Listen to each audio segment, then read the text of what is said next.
우리 다 같이 사도신경 하심으로 새벽 예배를 주님 앞에 올려드리겠습니다. 전능하사 천지를 만드신 하나님 아버지를 내가 믿사오며 그 외아들 우리 주 예수 그리스도를 믿사오니 이는 성령으로 잉태하사 동정녀 마리아에게서 나시고 본디오 빌라도에게 고난을 받으사 십자가에 못 박혀 죽으시고 장사한 지 사흘 만에 죽은 자 가운데서 다시 살아나시며 하늘에 오르사 전능하신 하나님 우편에 앉아 계시다가 저리로서 산자와 죽은 자를 심판하러 오시리라. 성령을 믿사오며 거룩한 공예와 성도가 서로 교통하는 것과 죄를 사하여 주시는 것과 몸이 다시 사는 것과 영원히 사는 것을 믿사옵나이다. 아멘. 찬송가 210장 함께 찬양하겠습니다. 210장 찬양합니다.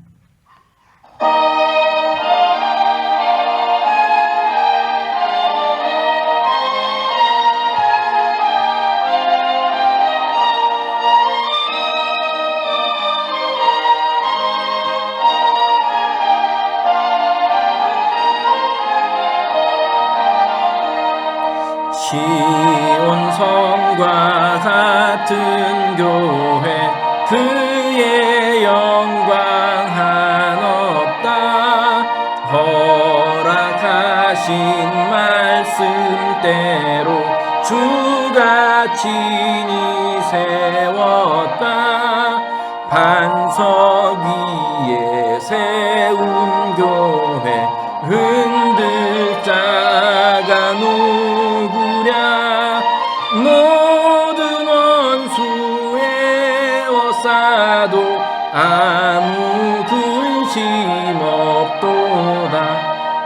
생명샘이 솟아나와 모든 성도 마시니 언제든지 흘러넘쳐 부족함이 없도다. 이런 물이 흘러가니 목마를 자 누구랴. 주의 은혜 풍족하여 넘치고도 넘친다. 주의 은혜 내가 받아 시온 백성 되는데 세상 사람 비방해도 주를 찬송하리라. 세상 헛된 모든 영광 아침 안개 같으나 주의 자녀 받을 복은 영원 무궁하도다. 아멘.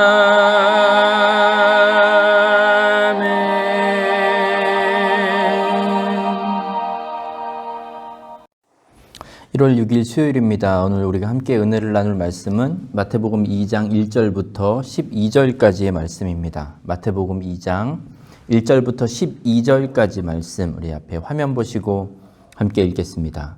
시작. 헤롯 왕 때에 예수께서 유대 베들레헴에서 나심에 동방으로부터 박사들이 예루살렘에 이르러 말하되 유대인의 왕으로 나신 이가 어디 계시냐. 우리가 동방에서 그의 별을 보고 그에게 경배하러 왔노라 하니 헤롯 왕과 온 예루살렘이 듣고 소동한지라. 왕이 모든 대제사장과 백성의 서기관들을 모아 그리스도가 어디서 나겠느냐 물으니 이르되 유대 베들레헴이오니 이는 선지자로 이렇게 기록된 바 또 유대 땅 베들레헴아 너는 유대 고을 중에서 가장 작지 아니하도다. 내게서 한 다스리는 자가 나와서 내 백성 이스라엘의 목자가 되리라 하였음이니이다. 이에 헤롯이 가만히 박사들을 불러 별이 나타난 때를 자세히 묻고 베들레헴으로 보내며 이르되 가서 아기에 대하여 자세히 알아보고 찾거든 내게 구하여 나도 가서 그에게 경배하게 하라. 박사들이 왕의 말을 듣고 갈새 동방에서 보던 그 별이 문득 앞서 인도하여 가다가 악이 있는 곳 위에 머물러 서 있는지라. 그들이 별을 보고 매우 크게 기뻐하고 기뻐하더라. 집에 들어가 아기와 그의 어머니 마리아가 함께 있는 것을 보고 엎드려 아기께 경배하고 보배 합을 열어 황금과 유향과 몰약을 예물로 드리니라. 그들은 꿈에 헤롯에게로 돌아가지 말라 지시하심을 받아 다른 길로 고국에 돌아가니라. 아멘. 할렐루야. 우리 중앙교회 성도 여러분, 오늘 수요일 아침에 이렇게 함께 말씀을 나누게 됩니다. 우리가 지난 주일에 만나지 못해서 이 뭔가 허전한 마음을 감출 수 없는 수요일입니다. 여러분 잘 지내고 계시죠? 올 한 해 우리 성도님들 가정에 그리고 우리 교회에 하나님의 일하심이 역사하심이 구체적으로 나타나서 우리 모두가 그것을 직접 확인하고 볼 수 있기를 축복합니다. 다시 한번 여러분 새해 복 많이 받으시고 우리 주님 안에서 복된 한 해 되시길 간절히 축복합니다. 아멘.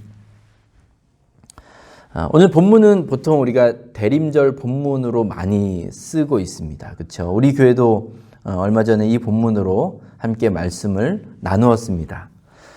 여러분 이 본문을 마음속에 한번 떠올리시기 바래요. 어떤 그림이 그려지십니까? 우리가 보통 이제 그 동방박사가 예수님을 방문했다.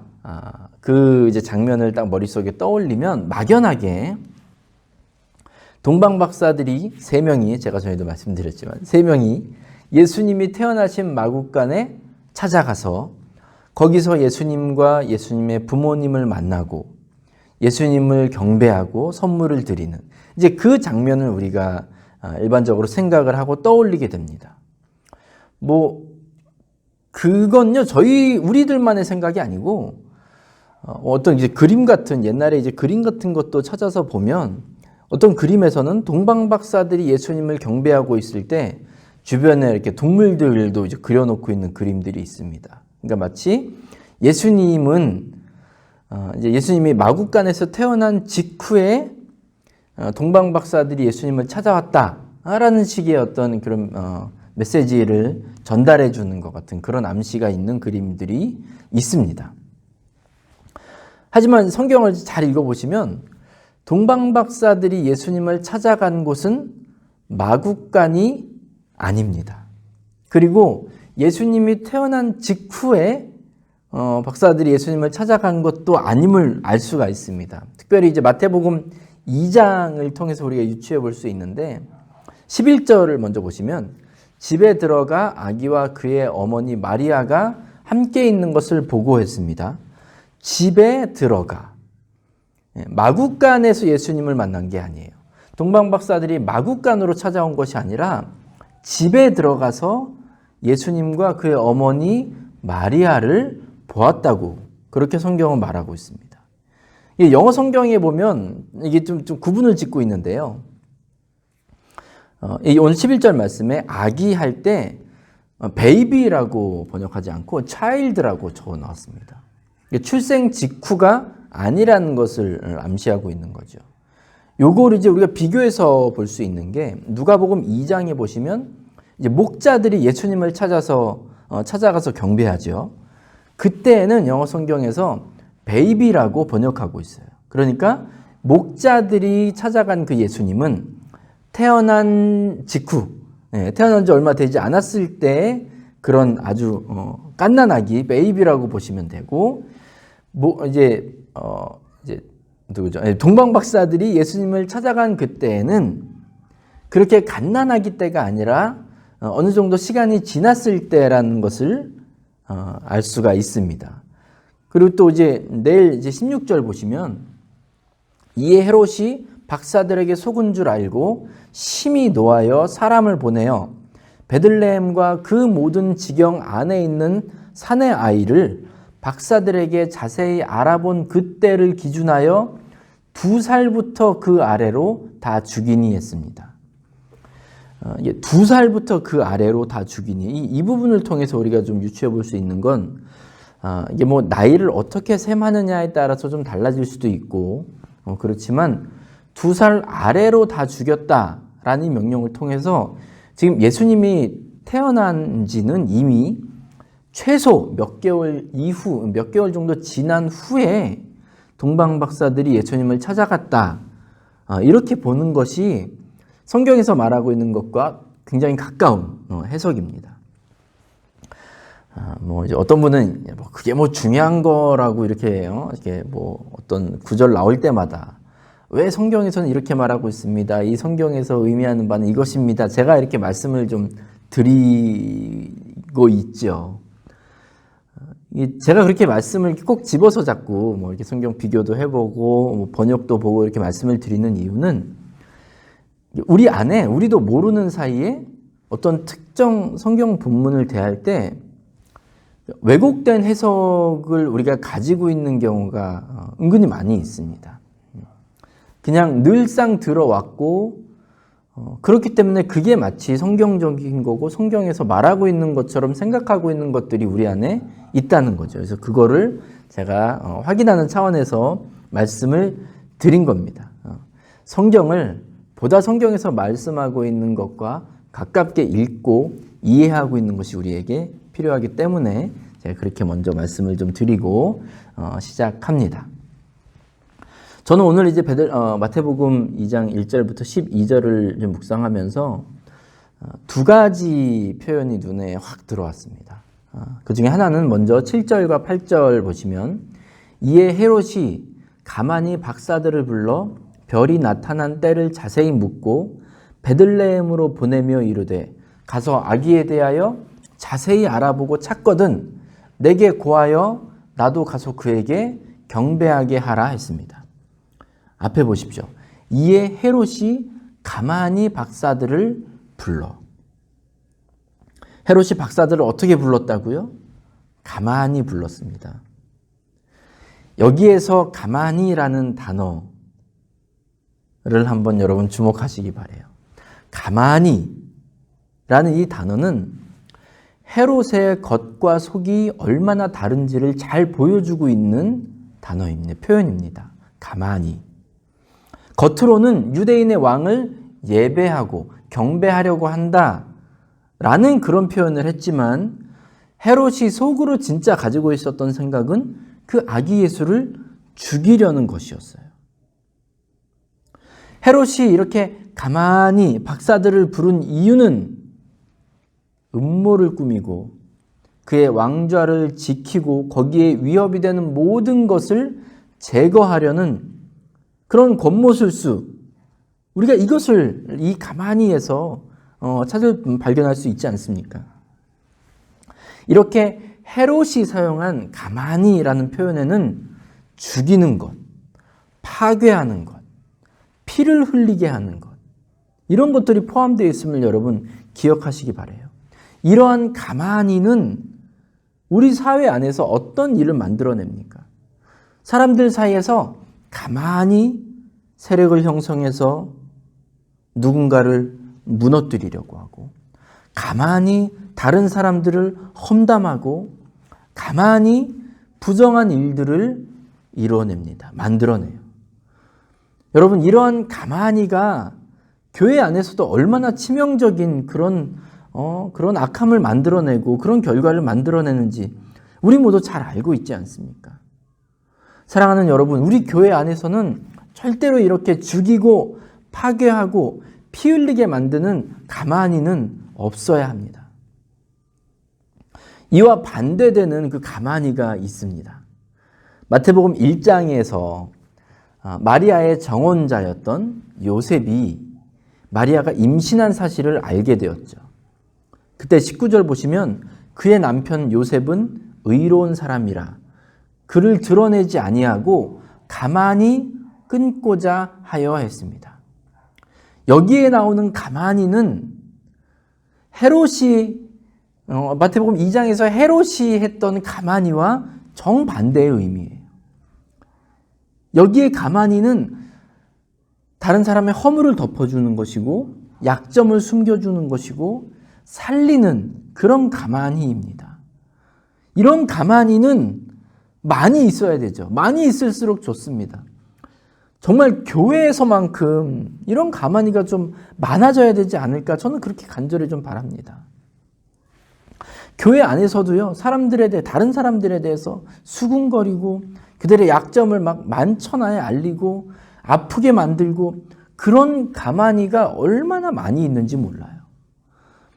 우리는 이런 식의 이제 사람들을 아프게 하고 그런 약점을 드러내고 하면서도 겉으로는 헤롯 왕과 같이 그럴듯한 좋은 이유를 댑니다. 사랑하는 여러분, 우리 교회 안에서 우리가 성도들을 서로 대할 때 그들이 가지고 있는 아픔, 약함, 부족함 이런 것들이 눈에 훤히 보일지라도 우리는 요셉이 마리아에게 보여주었던 그런 가만히를 실천하시기 바랍니다. 헤롯이 보여준 가만히는 절대로 안 됩니다. 그리고 10절도 한번 보십시오. 10절에 보시면 그들이 별을 보고 매우 크게 기뻐하더라 했습니다. 동방에서 온 박사들이 왜 별을 보고 기뻐했습니까? 그 별이 이제까지 발견하지 못했던 새로운 별이었기 때문에, 새로운 별을 발견했기 때문에 이들이 기뻐했습니까? 그 별이 유난히 밝고 환하게 빛나서 기뻐했을까요? 아니죠. 그 별이 자기들을 예수님께로 인도했기 때문에, 그 때문에 기뻐한 겁니다. 매우 크게 기뻐한 거예요.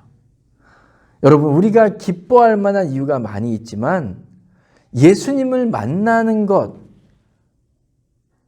그것이 저와 여러분에게 가장 큰 기쁨의 이유가 될 수 있기를 축복합니다.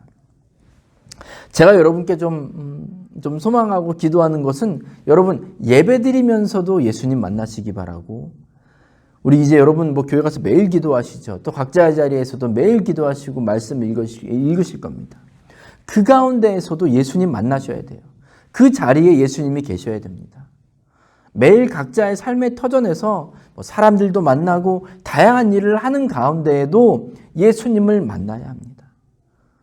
예수님을 만날 때 참된 기쁨이 있는 겁니다. 참된 소망이 있는 거예요. 여러 삶의 순간들 속에서 여러분 재판도 마찬가지입니다. 모든 순간에서 예수님을 발견할 수 있어야 됩니다. 그래야 우리의 이 예수님 믿는 삶이 의미가 있고 가치가 있는 것이죠. 사랑하는 우리 중앙교회 성도 여러분, 오늘 우리는 두 가지를 통해 함께 말씀을 나누었습니다. 살리고 회복시키는 가만히를 실천하시기 바랍니다. 그리고 삶의 모든 순간에서 예수님 만나시고 그 예수님을 통해서 늘 승리하시는 저와 여러분 되시길 간절히 축복합니다. 아멘. 기도하겠습니다.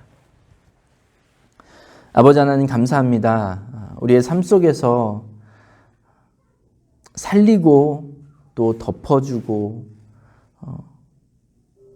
또 회복시켜주고 도와주는 그런 가만히가 실천되길 간절히 축복합니다. 주님, 여러 가지 이유를 대더라도 결국 누군가를 아프게 하고 무너뜨리게 하고 상처를 주는 그런 가만히가 우리 삶 속에서 없어지게 하옵소서. 특별히 교회 안에서 더더욱 우리 성도들 안에 요셉이 보여준 그 가만히의 모습이 실천되는 우리 성도들, 우리 교회가 되길 간절히 기도합니다. 또한 주님, 동방 박사들이 예수님을 만났을 때 느꼈던 그 참된 기쁨, 예수님을 만나는 그 순간, 주님 저희 삶 가운데에도 자주 그러한 순간이 있게 하옵소서.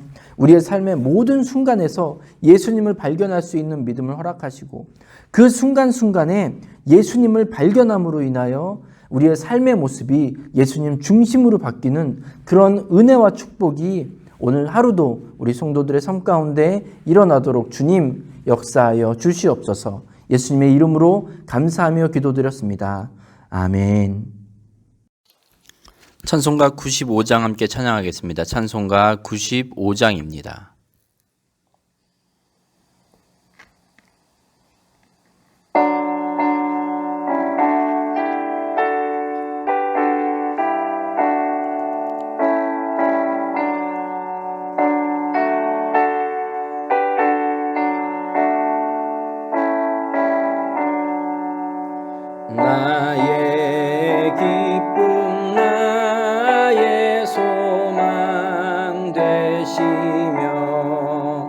나의 생명이 되신 주 밤낮 불러서 찬송을 드려도 늘 하신 마음뿐일세.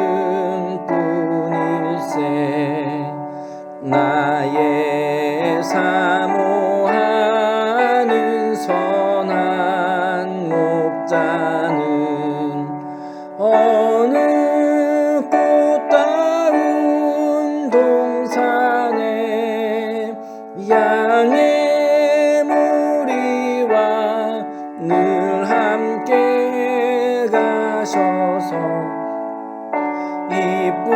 이쁨을 함께 하실까. 길도 없이 거친 넓은 들에서 갈 길 못 찾아 애쓰며 이리 저리로 헤매는 내 모양 저 원수 조롱하도다. 주의 자비롭고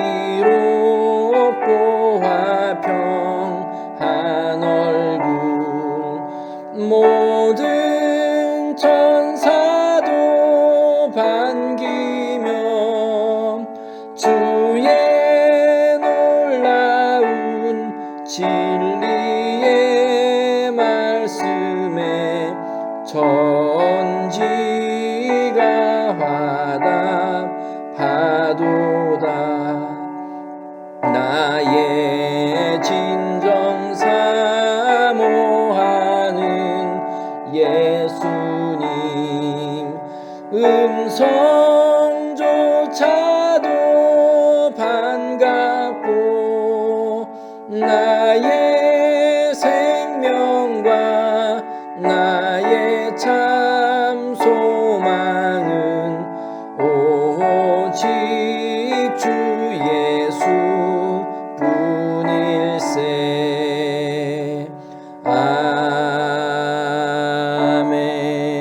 아멘. 주기도문 하심으로 예배를 마치겠습니다. 하늘에 계신 우리 아버지여, 이름이 거룩히 여김을 받으시오며 나라가 임하시오며 뜻이 하늘에서 이루어진 것 같이 땅에서도 이루어지이다.